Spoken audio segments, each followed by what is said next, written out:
Hello, my name is Rachel. If we haven't met before, I talk about spirituality, holistic health, reducing suffering, living a happier, more abundant life. And today I want to share a message about one really powerful way to suffer less. It is a work in progress. However, it's super empowering and an awesome reframe to carry right now in your life and the rest of your life moving forward. Couple other things to go over before I get into it. If this helps you, please give me a like, comment, or subscribe. Share it with someone who needs to hear it, as this will help get my message out into the world.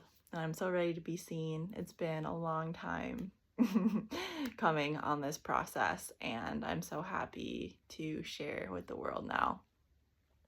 So, like I said, this is kind of constantly in progress. However, one reframe that you can start to implement today in your life is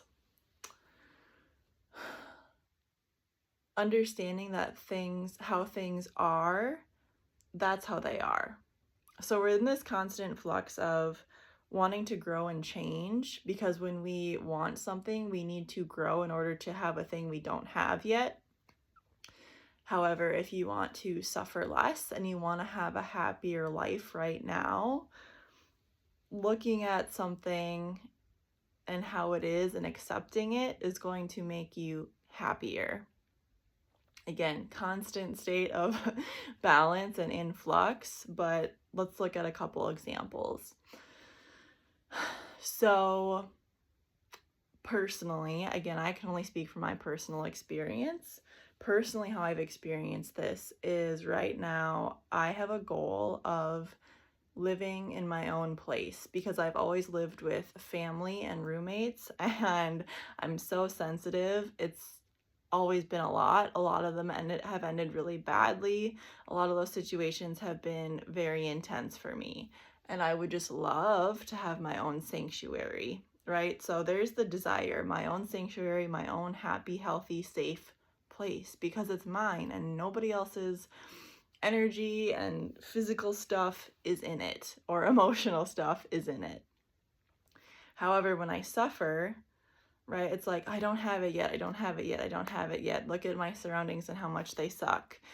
And it's a struggle and it's uncomfortable. So I'm in the process right now of working so I can have that thing that I want. But again, this powerful reframe is, oh, I don't have it yet, this sucks, this stinks. But I also need to take the steps to grow into have that thing that I don't have yet. So that's one example. Another one would be my physical body. I have learned to love it a little bit more over time, and I still have an arena of growth in there to love my physical body and physical vessel exactly how it is, because I suffer and I struggle when it's like I've never had the body that I've wanted, or when I think of all the physical health symptoms I've had, I've really needed to come to terms with, thank you, body, for showing me that something is out of balance and helping me heal those and integrate that and overcome that so I can be happier and healthier and have more energy in my body. When it comes to physical looks, that's what I'm still working on a little bit. I want completely clear skin. I want to be toned a certain way, and I know I'll get there. However, I'm also being realistic right now, and I am choosing to focus on something specific, and I don't really have the time and energy right now to focus on that area of my life, to grow it, to have it change. So sometimes it's helpful to kind of compartmentalize and realize, oh, I only have so much time and energy in the day. Like, I'm working towards one goal right now, and that doesn't mean I don't have other goals. Sometimes we have multiple goals and we want to have all those things that we want and we need. However, there are going to be different times in your life when you can really, or when you really choose to focus your energy on those things. And that's not bad. We have limited time, we have limited energy and resources. So there is a part of me that's like, well, I'm raising my overall vibration, I'm changing my life, which is true because I'm growing towards the things I want. However, on a daily action step, what I'm doing, what actions I'm taking might align with one of those right now. And again, that doesn't mean that I don't want the other things. just understand that what you're doing on a daily basis to get the things you want, it's helping you grow overall, right? But it might not be that every single one of those things that you want is gonna drop into your lap on the same exact day. Other examples of this that maybe I haven't gone through personally, but I see a lot. And remember, we're going back to suffering less. Like, this is a circumstance I want, and I want it different, and I want it changed, but I don't have it. So people are upset. And again, I'm like, my overall goal is to help people suffer less. However, there are lessons in, wow, this is painful, and coming up for me to process and integrate. Like, I am the last person to say, like, don't feel your feelings. I'm the first person to say that because I know what happens if you don't feel your feelings and you stuff and shove everything down. That's when I got really, really sick, physically, mentally, emotionally in my life. So it's not to say push them away, it's actually integrating them and feeling your feelings. So then you can move forward in a more liberated and free way. But one that I see a lot also is being in intimate relationships, because people are like, well, with this partner, they have these little quirks that bug me. Okay, well, every single person you would be with, they're going to have something that's not completely perfect about them that's going to annoy you because that's being a human. I know. I say that and it's so upsetting at times, but that's reality. Like, you love someone, you might not like every single thought that they have, every action they take. However, if you want to be happier, healthier, lighter, suffer less, that is a truth that you might want to start to realize and understand. And then again, there's also a line of, well, what's your bottom line? What's your non-negotiable? If a relationship does get to a certain point and it's like, this is just not going to work anymore because of all these actions you've taken. I mean, again, it's another balance that you just have to realize, right? But if you're thinking long term, if you would suffer less because of that one piece of information you got from an action that someone took, then that's probably beneficial and empowering for you. What's another example that I see really often?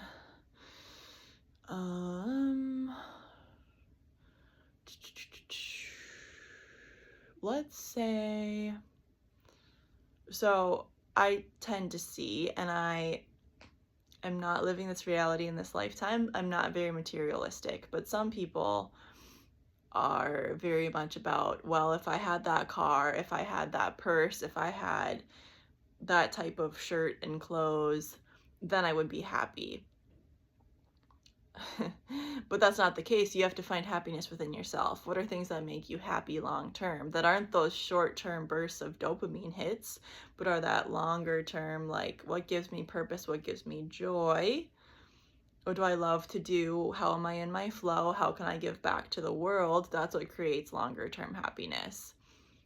One example of this, I was in college and I had a partner for a project, and I think she used to nanny for like a doctor and a lawyer, like two very busy rich people. And it was the perfect story of, like, they make so much money, they had a really nice house, and she nannied, right? So she got to go to the house and see how beautiful it was. They had a room for music, they had a room for blah, blah, blah. And she was like, they barely use the rooms. Like, I can tell that the couple isn't happy in just how they interact with each other.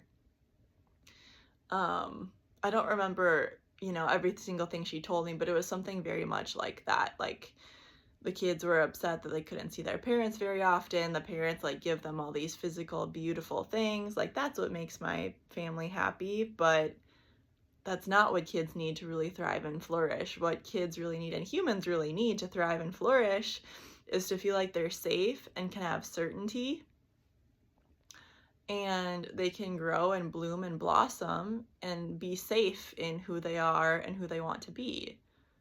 Just giving them physical things to keep them distracted and busy, that doesn't foster creating safety in their nervous system, understanding that they can trust adults, trust other people.